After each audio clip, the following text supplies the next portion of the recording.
आज हम बात करेंगे कि दीवानी जल्दी में तश्कीलात किस तरह से बनाई जाएंगी। तश्कीलात से मुराद एराब है। मिसाल के तौर पे हम नॉर्मली जब लिख रहे थे तो हम ये विड्थ इस्तेमाल कर रहे हैं, यानी अलिफ लिख रहे हैं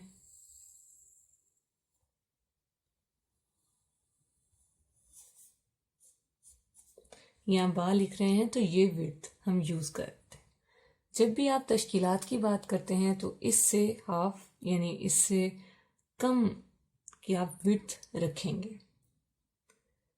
जब आप नुक्ते बनाएंगे तो सेम विड्थ रखेंगे, यानी ये जैसे आपको बताया गया। और जब आप एराब लगा रहे हैं तो इससे थोड़ा सा कम आप रखेंगे। जब भी आप लेकिन अभी प्रैक्टिस में जो मैं आपको बता रही हूँ तो मैं सेम, क्योंकि इससे कम डबल पेंसिल की विड्थ मौजूद नहीं हो सकती। जब हम ब्रश में हो जाते हैं तो ब्रश में हम डिफरेंट साइज़ को यूज़ कर सकते हैं। मेन राइटिंग के लिए आप बड़े साइज़ का ब्रश यूज़ करते हैं और स्मॉल राइटिंग जैसे कि एराब हैं, तश्कीलात हैं, इन चीज़ों के लिए आप छोटे साइज़ का ब्रश यूज़ करते हैं। तो यहाँ मैं आपको इसी डबल पेंसिल की सेम विड्थ के साथ ही प्रैक्टिस बता रही हूँ। फोकस आपने करना है कि साइज़ क्या है, किस तरह से कर्व्स आएंगे, किस तरह से लिखा जाएगा। तो जब भी ज़बर की बात हो रही है या ज़ेर की बात हो रही है तो किस तरह से लिखा जाएगा।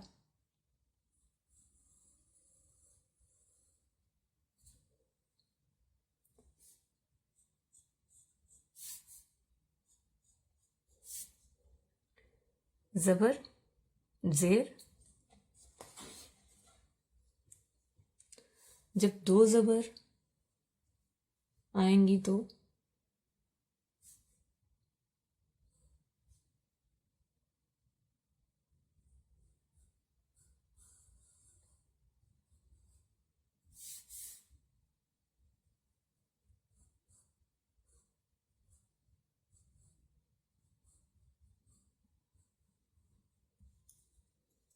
आप इसे मिला लें।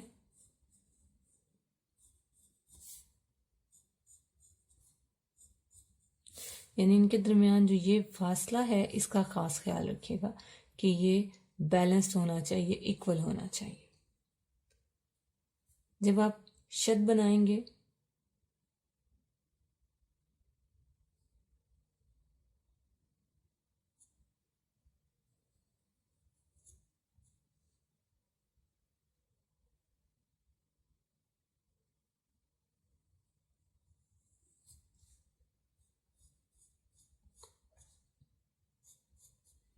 इसकी प्रैक्टिस आपको मैं ब्रश से भी बताऊंगी तो आपके लिए आसान हो जाएगा।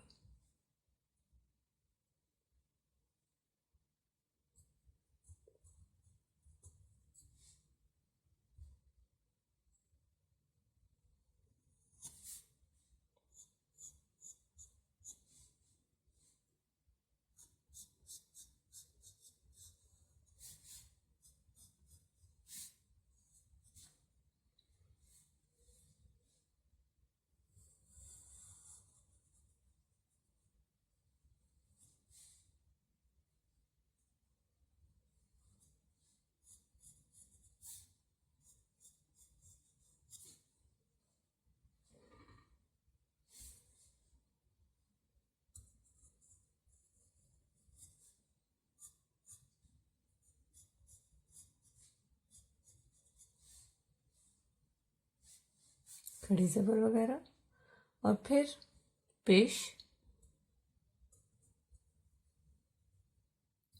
ये ख्याल रखें कि कहाँ से मैं इसको बारीक कर रही हूँ और कहाँ पे मैं इसको विड्थ दे रही हूँ, तो इन चीज़ों का ख़ास ख्याल रखिएगा।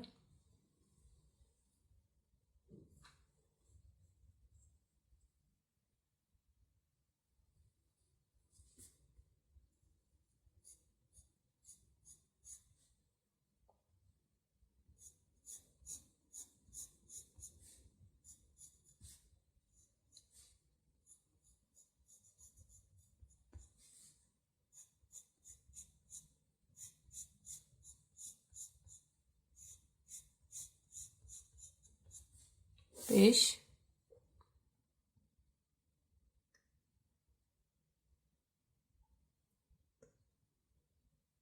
अब इसमें कुछ ऑर्नामेंटल तश्कीलात भी इस्तेमाल होती हैं, यानी सजावट के तौर पे भी, जिनका अपना बज़ाहिर कोई मतलब नहीं है।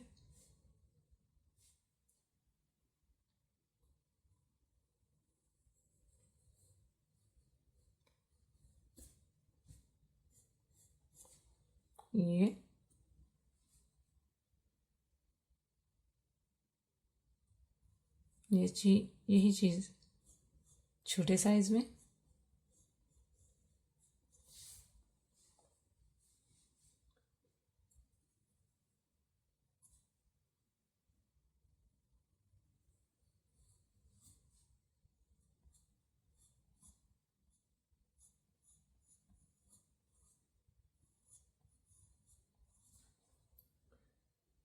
ये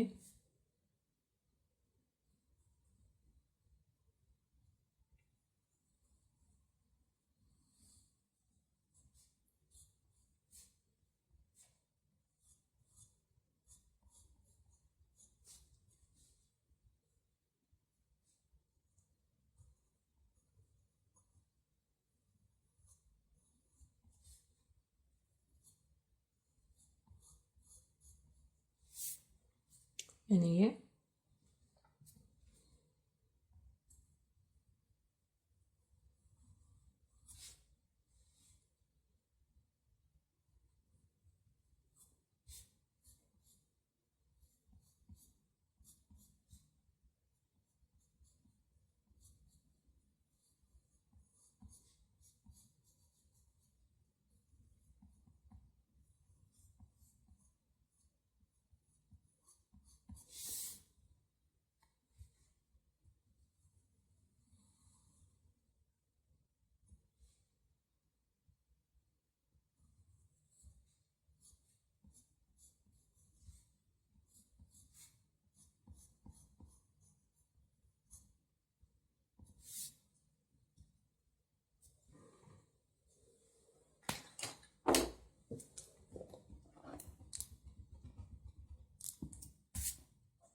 और इसी तरह आप इसको बढ़ा के इस चीज़ को आगे की तरफ इस तरह से भी ला सकते हैं।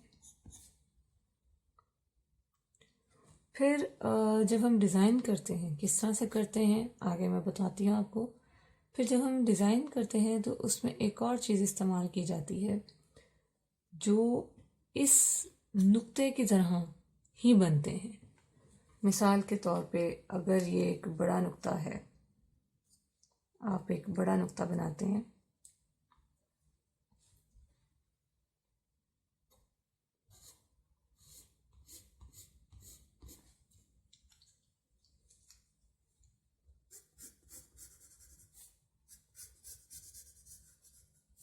यानी आप राइटिंग कर रहे हैं और राइटिंग में आप इस साइज का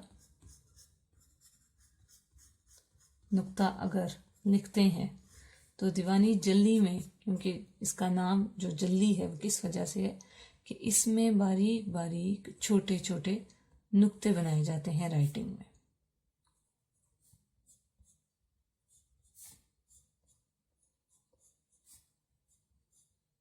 ये बारीक नुक्ते इस चीज़ की खूबसूरती में इजाफा करते हैं, यानी हम एक पूरा जाली का रुख देते हैं, जिस तरह जाली होती है उस तरह से दिखाते हैं। इसका नाम जल्ली है, दीवानी जल्ली।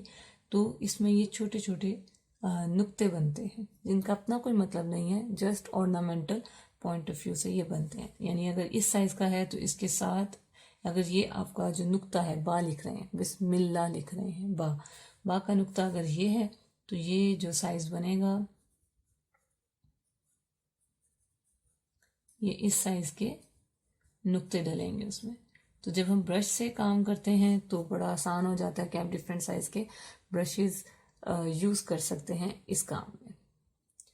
फिर डिज़ाइन में कहीं पर हा लिखा, बा लिखा, मीम लिखा, रॉ, तो, आइन वगैरह, तो आप इन तमाम लेटर्स को जो आपने ज्वाइनिंग में यूज़ किए हैं और समझाने के लिए कि आपने यहाँ पर क्या लेटर इस्तेमाल किया है, आप वही लेटर छोटे साइज़ में मुकम्मल यानी इंडिविजुअली वो आप नीचे ऐड करते हैं ताकि पता चल जाए कि यहाँ पे ये सीन है, स्वाद है, बा है, क्या है।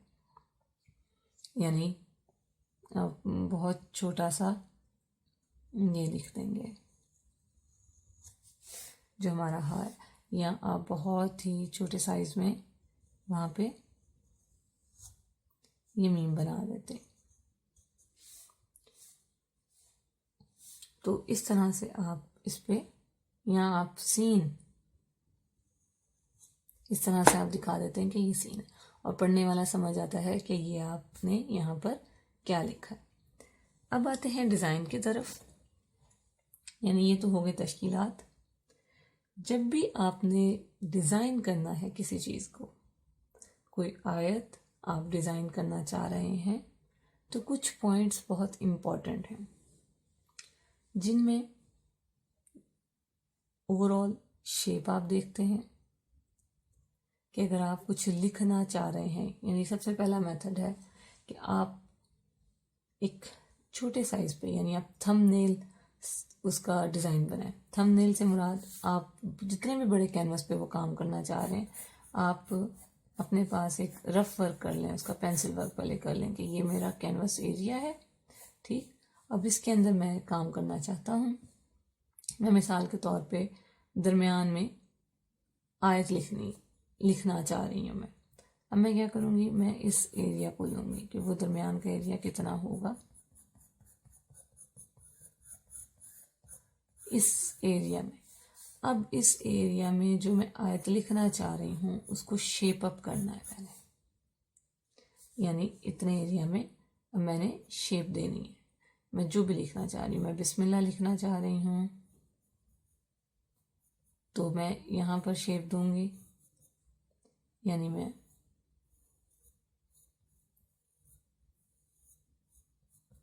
तो ये आ जाएगा, यानी मैं इस तरह से शेप दूंगी। ये होता है बेसिक डिज़ाइन। प्रॉब्लम क्या है कि ज़्यादातर लोग डायरेक्ट अपने कैनवस पे या बिना ये चीज़ कंपोज किए ये देखे बगैर कि यहाँ पर यहाँ ये गैप क्या है, कितना एरिया कवर किया जा रहा है, कितना एरिया हम छोड़े हैं, बैलेंस है या नहीं है। अच्छा, अब ये बैलेंस क्या चीज़ है, या इन सब के लिए जो हम कंप्लीट एक वर्ड यूज़ करते हैं वो है कंपोजिशन। कि कंपोजिशन क्या है। बेसिकली कंपोजिशन में हम ये देखते हैं कि हम अपने कैनवस पे, यानी जो गिवन स्पेस है हमारे पास, जो वर्किंग एरिया है, उस पे एलिमेंट्स को अरेंज कैसे कर रहे हैं। कंपोजिशन क्या है, अरेंजमेंट ऑफ एलिमेंट्स। अब अपने एलिमेंट्स को अरेंज कैसे कर रहे हैं।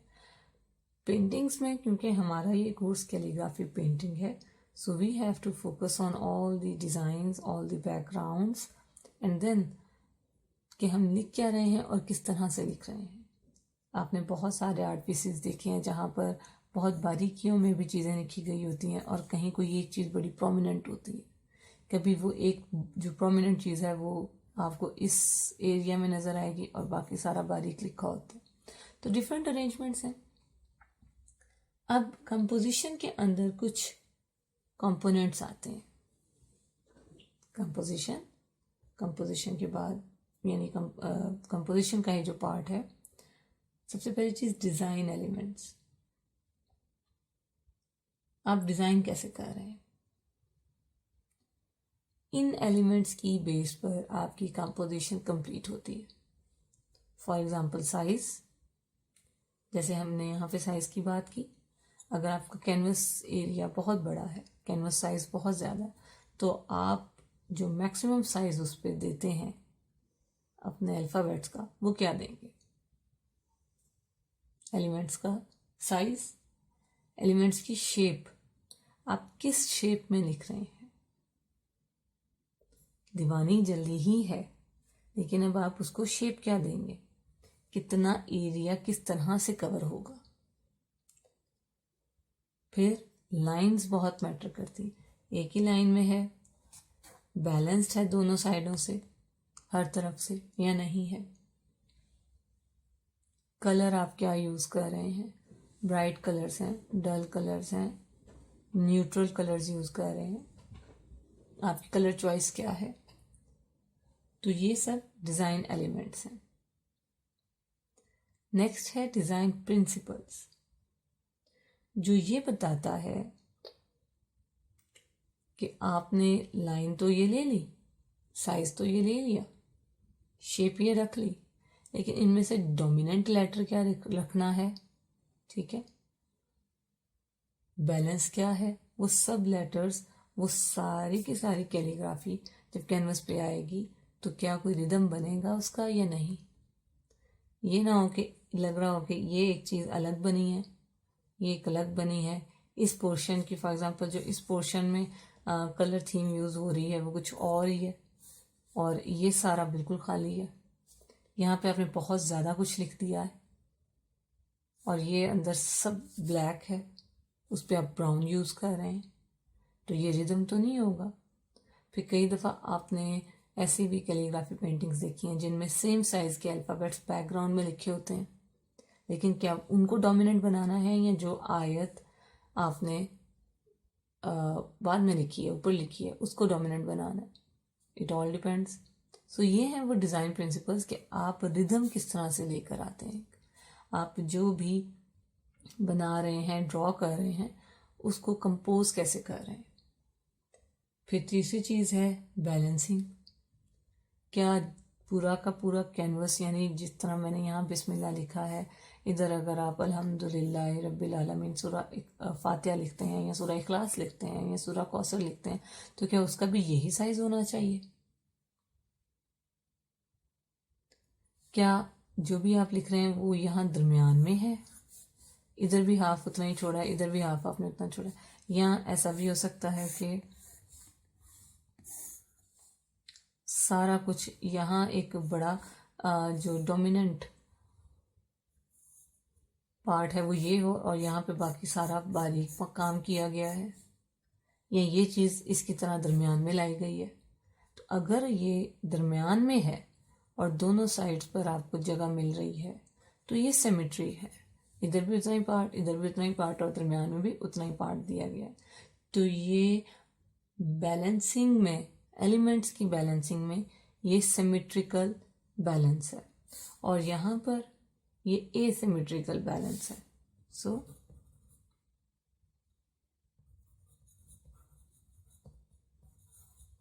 ये सिमेट्रिकल और ये होगा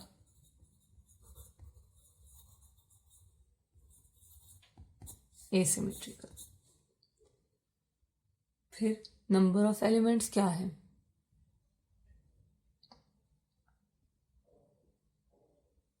आपकी कंपोजिशन में क्या चीज़ यूज़ हो रही है। और अगर हम नंबर ऑफ एलिमेंट्स की तरफ जाएं तो इवन की बजाय ऑड नंबर ज़्यादा अट्रैक्टिव हैं। मिसाल के तौर पे आप पूरी पेंटिंग में आप कैनवस बना रहे हैं, कैलीग्राफी पेंटिंग कर रहे हैं, और उसमें इस किस्म के दो बड़े पोर्शंस आप रखते हैं, दो यानी इवन, तो वो ज़्यादा अट्रैक्टिव होगा, या आप इस किस्म के कैलीग्राफी पेंटिंग में एक पोर्शन को बड़ा रखते हैं, बाकी पोर्शंस को स्मॉल साइज देते हैं, तो वो ज़्यादा अट्रैक्टिव होगा। ऑब्वियस सी बात है, जो एक चीज़ आप प्रोमिनेंट कर रहे हैं, ठीक है, या अगर आप बना रहे हैं तो इसी तरह के फिर 3 बनाएं, एक यहाँ पर भी बनाएं, एक यहाँ पर भी बनाएं, 3 बनाएं, तो जो ऑड नंबर्स हैं वो आपका जो आई व्यू है इसको लेते हैं, वो अट्रैक्ट करते हैं। नेक्स्ट इज के लीडिंग द आई, कि आप जब भी आपका व्यूअर आपके काम को देखता है तो कोई एक पिन पॉइंट जरूर रखेंगे आप इसमें, जो उसे अट्रैक्ट करेगा, जो उसकी अटेंशन लेगा। एक ही तरह से सारा काम नहीं किया जाता, तो जो डिफरेंट साइज मैंने आपको बताई, राइटिंग में डिफरेंट साइज डिफरेंट विड्थ, कोई बड़ा लेटर लिखा जाता है, बाकी काम थोड़ा बारीकी में किया जाता है। जैसे हम इंशाल्लाह जब आगे काम करेंगे तो कंपोजिशन की तमाम जो पार्ट्स हैं, इन सब इंग्रेडिएंट्स को, इन सब पार्ट्स को हम कंसिडर करेंगे। तो लीडिंग द आई कि आपके काम में कोई एक पॉइंट ज़रूर होना चाहिए जो आपके व्यूअर की अटेंशन को ग्रैब करे। एंड द थर्ड इज, कभी भी आप काम को बिल्कुल ये जो कॉर्नर एरियाज हैं, एजेस हैं, इन पर आप नहीं लेके जाएंगे, इनको आप व्यू पॉइंट नहीं बनाएंगे, इन चीज़ों का कभी व्यू पॉइंट नहीं बनाएंगे। व्यू पॉइंट जो बेसिक आपका वर्किंग एरिया है इसमें होगा। So these are the some points जिनको फॉलो करके हम एक बेहतरीन कंपोजिशन बना सकते हैं। रिकॉल कर देती हूँ, composition is arrangement of elements, जिसमें हम देखते हैं कि आर्टिस्ट का बेसिक थॉट क्या है, प्लानिंग क्या है, क्या प्लानिंग के साथ काम किया जा रहा है या विदाउट प्लानिंग बस शुरू हो गए। बेस्ट प्रैक्टिस के लिए हमेशा थंबनेल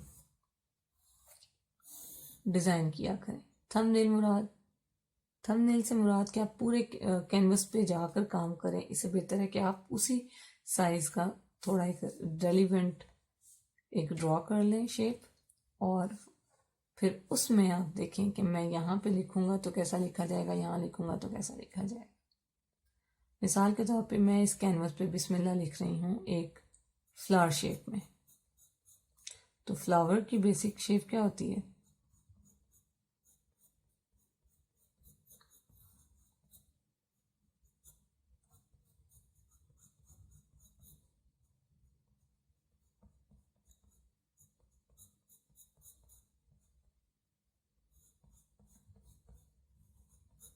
ये।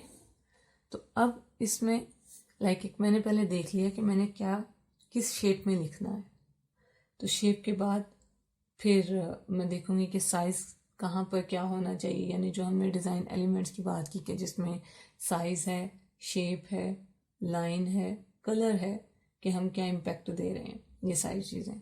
फिर ये देखना कि आप डोमिनेंट किसको रख रहे हैं, रिदम क्या है, बैलेंस है या नहीं है, जैसे मैंने आपको चीज़ें बताई वो। नेक्स्ट इज़ कि आप अपने एलिमेंट्स में बैलेंस कैसे लेकर आते हैं, सिमेट्रिकल बनाते हैं या एसिमेट्रिकल बनाते हैं, जैसे मैंने आपको बताया। फिर कि नंबर ऑफ एलिमेंट्स कौन से ज़्यादा आपकी कंपोजिशन को बेहतर बनाते हैं, इवन्स या ऑड्स। तो आई सजेस्ट कि आप ऑड नंबर्स में काम करें, they give a complete feel to your composition. And then जो भी आप काम कर रहे हैं वो आपके व्यूअर की आई को लीड कर रहा हो, वो बता रहा हो कि इससे नेक्स्ट अब ये, यानी अटेंशन सीकर, इसके अंदर एक पॉइंट होना चाहिए। और लास्ट पॉइंट कि आप कभी भी ग्रैप, ये जो एजेस हैं, कॉर्नर्स हैं, यहाँ पे टेंशन ग्रैप नहीं करेंगे, आप इन पे फोकस नहीं करेंगे। सो अब जैसे मैंने ये किया तो अब मैं इसमें डिज़ाइन करूँगी, मैं लिख के देखूँगी कि क्या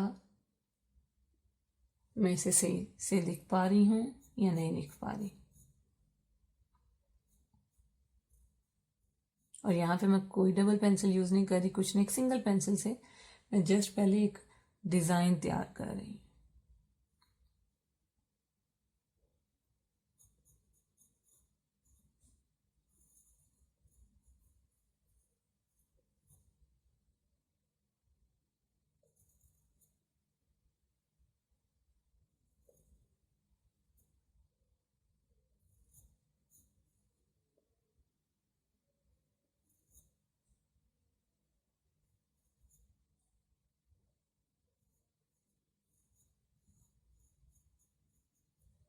तो इसका मतलब ये कि यहाँ पर तो ये लिखा जा रहा है। अब जब मैंने ये बना लिया तो अब हम इसको ट्रांसफ़र करेंगे एक बड़े साइज कैनवस पे। बहुत लाइट पेंसिल यूज़ कीजिएगा। मैं यहाँ पर ये 4H पेंसिल है, बिल्कुल लाइट पेंसिल, ये यूज़ कर रही हूँ। कभी भी आउटलाइंस को आपने डार्क नहीं रखना।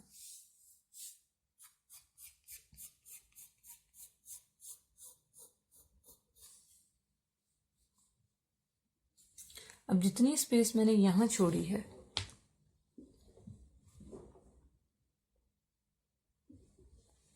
जितनी स्पेस मैंने यहाँ छोड़ी है इतनी ही आप यहाँ से छोड़ेंगे। ये है कंपोजिशन में बैलेंस।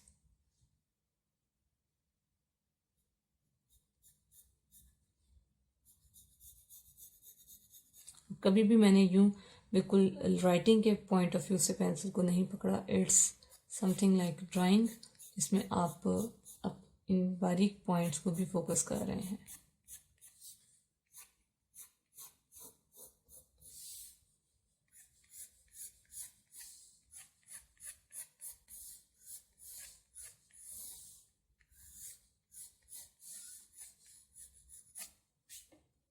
यानी ये थोड़ा सा तिरछा है, इस तरह है।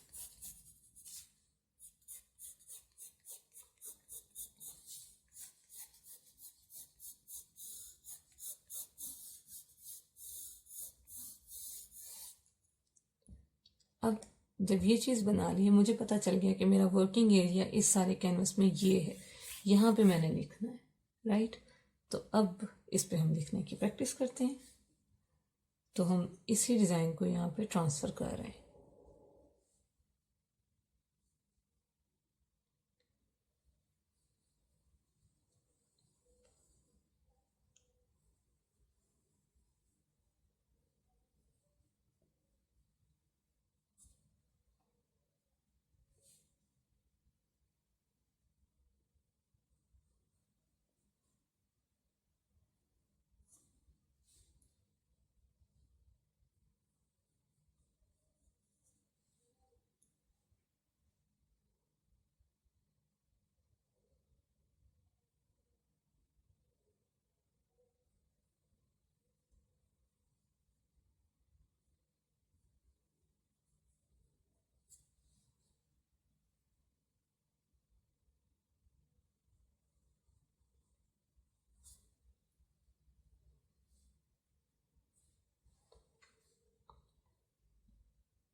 राइट, वही चीज़ आई यहाँ पर।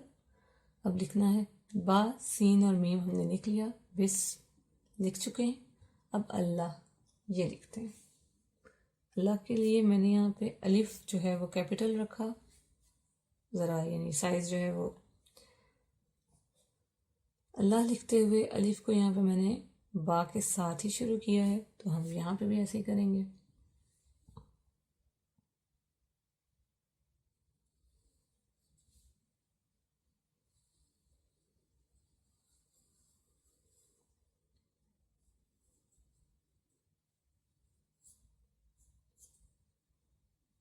ये देखिए, ये चीज़ आपने इक्वल रखनी है, ये वाली।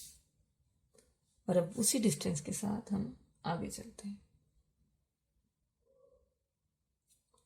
याद ये रखना है कि यहाँ पर अब वो ये चीज़ आएगी, ये शेप वो बनाएगा।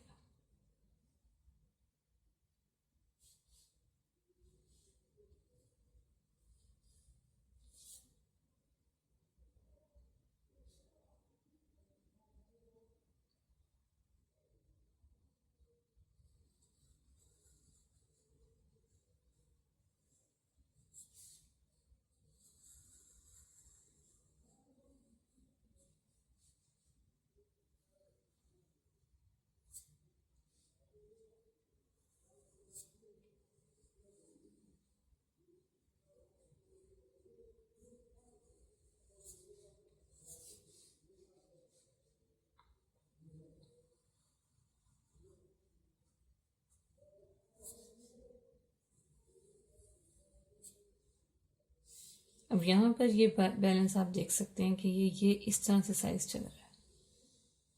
ठीक,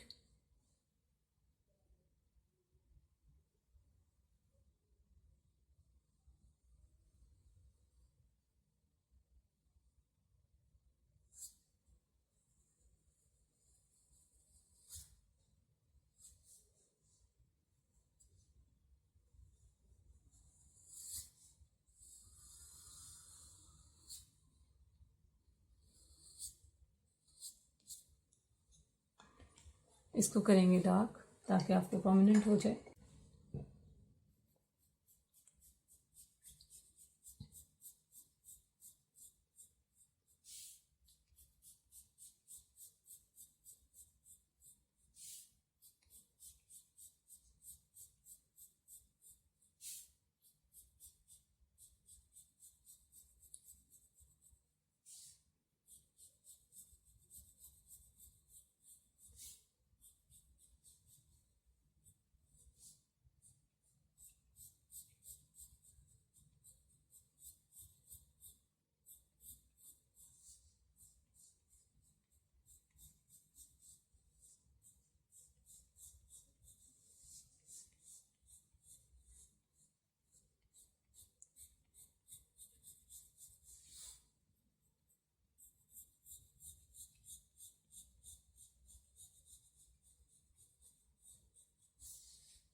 और ये आपके सामने लिखा जा चुका है। अब इसी के साथ